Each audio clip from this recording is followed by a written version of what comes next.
What's up, guys? Have some unboxings to do.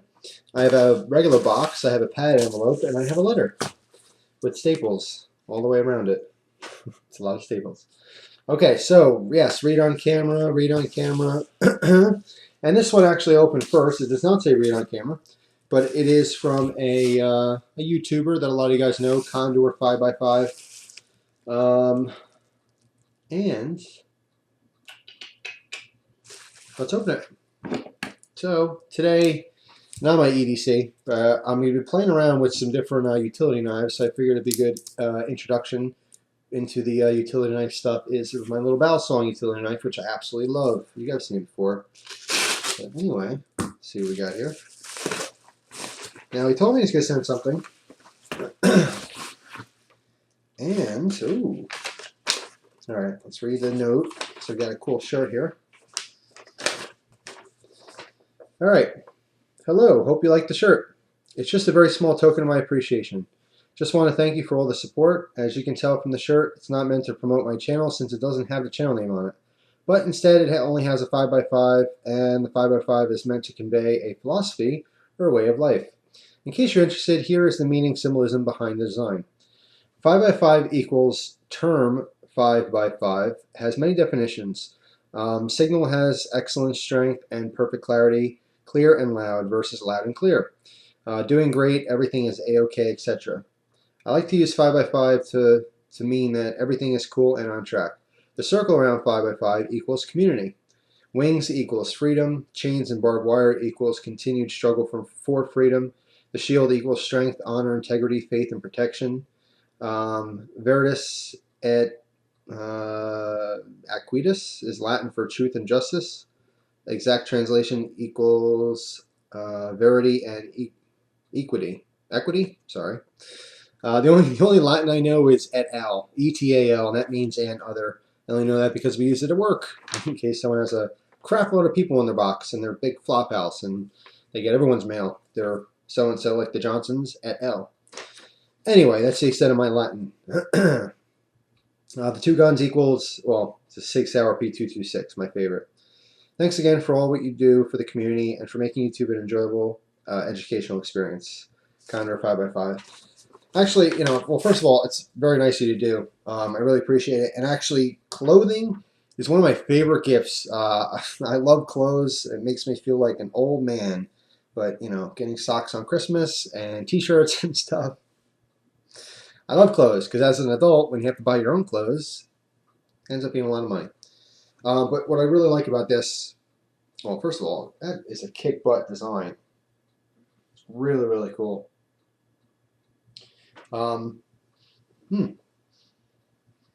smells good. It's very faint, but it's like pre-cologned up. Anyway, and 5x5 on the chest. It's really, really cool. And I like knowing more of what your channel name means. Sometimes channel names, you take things for granted, you don't really think much about it. Everything has a meaning. Some people's channels names are just random, like, Poop Fart, Hiney Head, 649. But a lot of them mean something. There's a reason why you picked that name, and I like knowing what people's YouTube names are and the meaning behind it. And I'll never look at Condor 5x5 the same. It's really, really cool. It does show a lot of integrity and a lot of just like living a good moral life, having good reasoning behind living, wanting to do good things and being truthful to yourself and others. So that's really cool. And the friendship means quite a bit. Condor 5x5 has always been the rock. He's the trunk on the tree of YouTube, always trying to collaborate, to get people together, to make people more friendly, to enjoy YouTube as an experience even more. Just a great guy, always been positive, just really, really cool. So I really appreciate that. And like I said, I love my shirts. And it's an XL, and I fit anything from a large to an XL these days, so that is perfect. And believe me, I'll wear it all the time. It's a really cool design too. So thank you so much, Condor. I really, really appreciate it. Okay, letter. Read on camera. Here we go. Let me just say something real quick. Anyone who's sending letters in the mail, not just to me, to anyone. Anyone, anywhere in the country, if you're sending a letter, like a letter, not a padded envelope, not a package or parcel, but a letter. You can't put stuff in the letter because if it gets fat, anything like this, it goes through a machine that sorts it. And what they do is these little lines on the bottom, it all means something. This little line that's printed on there, the front scans and it picks up on street addresses. And by the way, it reads from the bottom up. So if you have a 4-line address, make sure it's in the right order because it's not going to work if it's not. But it picks up like your zip code and your abbreviation for your state and stuff, and it translates it into this little bar so it's easy to read. It goes on to other machines, so it kicks it around to all different parts of the country. Well, all different parts of the warehouse, which go out to different parts of the country, and it has to make sure it gets on the right truck. If you put anything fat in an envelope, someone recently said they were sending me some kind of cool candy, and I haven't gotten it yet, but I'm fairly sure what happened, and it's happened before, is if you have anything fat in an envelope like this, it goes through this machine, and it's thin because it's for letters. And it goes through, and it gets caught, and it rips and tears apart, and it just gets completely ruined and destroyed, and they can't read it. They throw it out. There's like a process. You don't just throw it in the garbage, but there's a process that goes through, and it never gets to where it's supposed to be. So if you're going to send anything at all, even a tiny little thing, don't put it in an envelope. Put it in a padded envelope and send it as a parcel or a flat, as they're known. So just a little bit of a mail thing for me to use to save you hopefully some hassle in the future. So anyway, let's see what we got here. But anyway, this one with the staples was fine. Didn't affect anything. Could have, but it ended up going through just fine. And let's see, the bottom stapled in. Okay. All right, read first, and then turn over. Okay, this is from Disturbed G3XYZ. Dear Jeff, hi Jeff, I've been a fan of your channel for a very long time, actually since the very first video you've made. And I love almost every video you make. You're not just the average knife guy, you're a character, and lots of people on YouTube love that. And I don't make videos because I really wouldn't know how to start out. And I was wondering if you would have tips for me, and I was also wondering if you would do a review on the Spyderco Senofonte 4. Keep up with the awesome videos, Chris.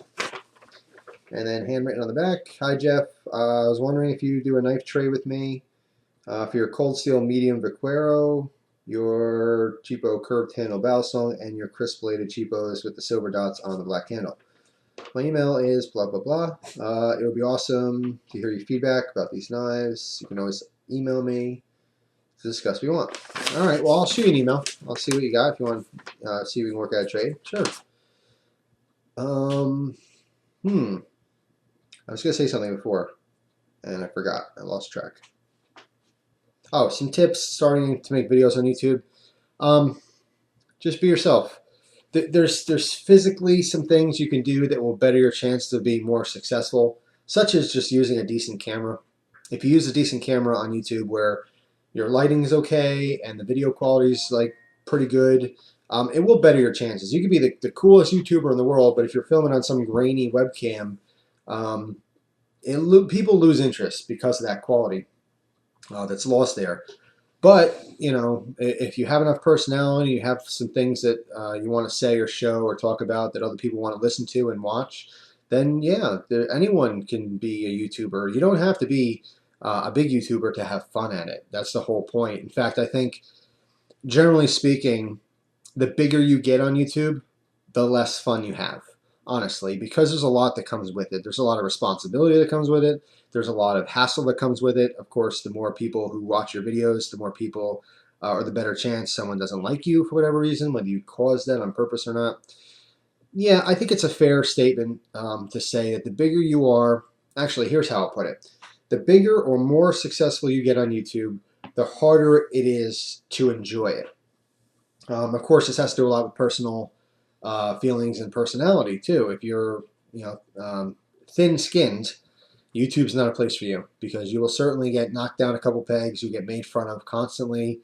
You'll be ridiculed and certainly critiqued. And the bigger you get on YouTube, the bigger the magnifying glass is on you, and every single tiny little mistake you ever make, people shove it in your face. So I know I'm really pitching the idea of becoming a big YouTuber, but that's just the reality things. But it's still fun. It's very enjoyable. The best thing you could do is just never take things to heart. when people say bad stuff to you because they don't really know you for the most part, and it's not fair for them to make fun of you or whatever. But as far as, like I said, besides having a excuse me, a decent camera and some good lighting for your videos, just be interesting, but be true to yourself. That's the best advice I can possibly give, is be true to yourself. The second you try doing something that's not you, you're not going to enjoy it, you're not going to have fun, and you're going to want to quit YouTube. And at that point, when you're not having fun, you shouldn't be on YouTube anymore. If it's affecting your life and you're not enjoying it, it's not for you. I guess on the stuck in my throat. Too much hot food lately. Getting coughs for no reason. Okay, actually, not really. That's the first time I coughed for no reason. But it came out of nowhere. It's not like I just did something and made me cough. It just was out of nowhere, which is strange. But thank you very much for that. I will shoot you an email on the trade offer. And, well, it wasn't really an offer, but the trade interest, and see what you got to trade and see if it works it out. So the last thing here is a package from Jake. And I'm not going to say his last name or anything here, but I can tell you it's from Alabama. And Jake told me, excuse me, that he was sending something. So the front's marked liquid. I'm interested now to see what this could be. Liquid. It's not that heavy. Nice box though, which means it is very well packed. Okay. Let's see what we got. Nice note right on top. Lots of bubble wrap. I love bubble wrap. It's expensive. Do you ever buy bubble wrap? It's crazy expensive. Save it. If you ever get a package from somewhere, if you got bubble wrap in there, save it, put it in the box. That's what I try to do. It's just too expensive to buy in the store. It's ridiculous. Okay. Nice note. Like this section here, you can't see it, but that, oh, maybe you can. A lot of it's marked personal. There's a bracket. So I'm going to read what's not personal. Dear Jeff, I hope you enjoy the Magma hot sauce. Spoiler alert. If you want, you can make a review of it. I thought the CRKT Getaway Driver was right up your alley, considering how much you use your knives and how the pivot screws can get loose with use. I was wondering if you know of anyone who makes PS4 squirt sheaths. And then the rest says personal. So I'll... Oh, yep, that's personal. I will read that later. I got some contact information. Okay, so Jake is Shadowed Way, SHADOWDWAY, and looks like he sent some hot sauce and a knife. As far as the PS4 squirt sheaths, there's not a stock sheath for PS4 squirt at all. You can find something that might fit. If they still have them, I created a Zippo sheath for CountyCom for the soldiers overseas. They donated a bunch of them to the soldiers. It was really cool, and I still have a couple of them somewhere. I was using them as prizes for old contests and kind of bonus things when I did trades to throw it in as a surprise. But yeah, it was something that I completely created on my own. I invented what I considered the perfect sheath for a Zippo. It was padded, it had Velcro and a button snap, MOLLE attachment on the back. Pretty cool stuff if you ask me. And CountyCom had constructed them for me, or they had one of their manufacturers make it for me. And basically I pitched the idea, and they like I said, here, you can use the idea, whatever you want. I think it'd be cool if you make these things. And they threw me a couple for free in in appreciation for it. It's not like I make money on it or anything like that. But if they still sell those, I think they'd be perfect for a little multi-tool like the PS4 Squirt, or even the PS Squirt, or the P4 Squirt or PS4 Squirt. Perfect size for that. In fact, you could probably fit two of them next to each other side by side. But it's not an ideal fit. It's just a good general padded pocket for your waist carry. Yeah, something like that would have to be a custom thing. I would imagine Kydex. In fact, what would be really cool is if you did a small Kydex mold to it, where like 3/4 of it was covered or covering the tool, and then perhaps you'd have the lanyard come off the Kydex about yay long or so. You double loop that through your pants and then keep it in your pocket. So basically, you reach in your pocket, you pull it out, and as you pull the tool out, it'll pop out of the sheath, and there you go. You can use your tool, pop it back in, blah blah blah. It's a cool idea. Pretty much any knife maker who makes their own knives and sheaths, you can approach and ask. Gapco, Tough Thumbs, they both work with Kydex. Kylie, Knives and Stuff, he works with Kydex. It's not something specifically they do, but I'm sure you can approach them and ask, since they have the availability to the products and the know-how of making good quality custom sheaths like that. Totally up to them. Just a suggestion. But besides that, if you can't find anyone, hop on the forums, knifeforums.com or bladeforums.com. Someone on there will know how to use Kydex, and they'll make you something for that. And I would assume a fair price for that would be anywhere from like $10 to $25. I know it's just a small little piece. It's more time consuming than anything else, but yeah, that's probably the best possible way to get a sheath for your PS4 squirt. There's nothing stock that I can think of that you can just buy and it fits perfectly. But anyway, let's check out the stuff here. Now, Magma hot sauce, I did have. I never reviewed it, and I don't have it anymore. But now that I have it again, I will review it. And if I remember, it was the basically the brother to the clear sauce, which the name's escaping me right now. Let's see. Boom, boom, boom,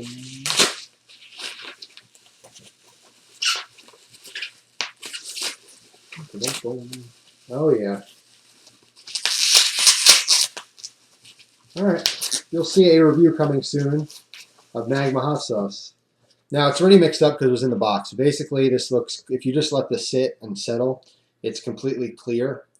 And all the capsaicin sits on top. Basically it's extract in here. You have a straight vinegar with the extract on top. And then, of course, when you shake it up, it disperses that extract amongst the entire liquid, which gives it one consistent color. But yes, this will, if you let it sit like this, it'll clump up and get all weird and stuff. And yes, if you have just the extract on top, it'll be extremely, extremely hot. But yeah, I'll try this. I'll do a review on it because I never got a chance to with the old bottle. So very, very cool. Thank you so much for that. And I believe K-Johns makes this. Let me see. Ah, crap, the back's in red. So when it's clear, it's easy to see, but right now it's completely camouflaged. Yes, K-Johns. They're the company that puts out this Magma. And, oh, Frostbite. Frostbite was the clear hot sauce, basically the brother to that. Frostbite's the exact same thing, only you don't see the capsaicin in that. Unless you look really, really close, you can't really see it. There's something else heavy in here.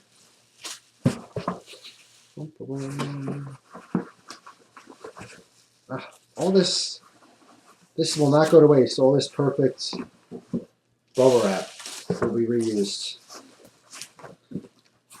I mean, just the bubble wrap alone is an awesome present. Yeah, it's me.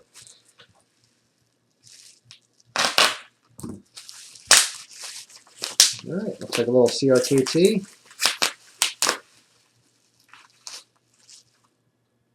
This looks really neat. Getaway driver. I've seen these. This is one of these products, and this has happened to me before, where, you see them online or you see someone talking about them, and you're kind of like, oh, that's pretty cool. And that's the extent of it. You don't really think about it much. You don't dwell on it. But this looks fantastic. This has 4 different Torx bits drivers on it. Basically, kind of like the Benchmade Blue Box, only CRKT style. And basically, that's what it is. I'll do a separate video on this. I'll definitely do a review on this because I want to use it and see how it works for me. I like it overall. I think it's cooler than the Benchmade Blue Box, just by its looks. But yes, I will use this and let you guys, looks like there's a little bottle opener on the end, and let you guys know what I think. The LED too. So expect a review on this in the future. Actually, there's 2 knives I take apart soon to tinker with. One I have to clean, just from EDC carry. It's got so much pocket lint built up on it. And the other one just for adjusting. I want to take it apart first to look at it though. But yeah, little bits on here. Yeah, it's pretty cool. Alright, so you will see, like I said, you'll see a review on this in the future. And that's all. Thank you very much. This was really nice of you. I appreciate it. It was very, very nice of you. So there'll be 1 video, 2 videos as an outcome to that. And that's it. I will, like I said, I'll read the personal part in a second when the camera shuts off. And just want to say thank you to everyone. Very nice of you. It really is. It's extremely nice of you. And I say this every single time I do an unboxing video. And sometimes I don't like doing unboxing videos because people get the wrong idea of it. You know, they see these and they think it's some kind of like, ooh, send me something, like some kind of hidden agenda message. Please, it's not. I don't expect anything. If from now until the end of time, no one sends me anything anymore, ever, I'm not going to be disappointed by it. I'm really here on YouTube to enjoy making videos. I'm a viewer too. If I stop making videos, which isn't going to happen, I'll never stop. If there's a YouTube, I'll make videos. I've said that before. But if for some freak reason I can't make videos anymore, I'm still going to watch it. I'll still spend time here. But I enjoy it, and the biggest thank you can possibly give me is truthfully, honestly, watching a video and enjoying it. Don't thumbs up and write nice comments if you don't mean it. You know, just being genuine, making friends online and stuff, enjoying the whole experience and communicating with people with similar interests. That's what it's all about. That's not kind of some BS line. It's not brown nosing, you know, or anything like that. I'm not blowing smoke. I mean that. That's what the whole thing is about YouTube. That's why I first came here. Actually, first came here on a whim. I think I've told this story before. Came here just because I was trying to explain how to make friction fire to someone on knife forums, and I couldn't explain it. They didn't understand it in words. So I'm like, wow, Jesus, I'm going to make a video. And I'm like, oh, I got to make a YouTube video. And I hated YouTube back in the day. When I never spent time here, it was just like, this is way before Twitter or any of that crap. It was MySpace. That's what it was to me. It was like another MySpace. Like, oh, this stupid technology, bull crap, people waste of time. And look what happened. I spend most of my free time on YouTube now. Um, anyway, yes, I love it here, and I love all you guys. Bro, love, no homo. And if you are homo, big heterosexual hug to you too. So anyway, unnecessary ending. Take it easy, guys. We'll see you soon. Hope you enjoy the rest of your day. And that's it. Bye.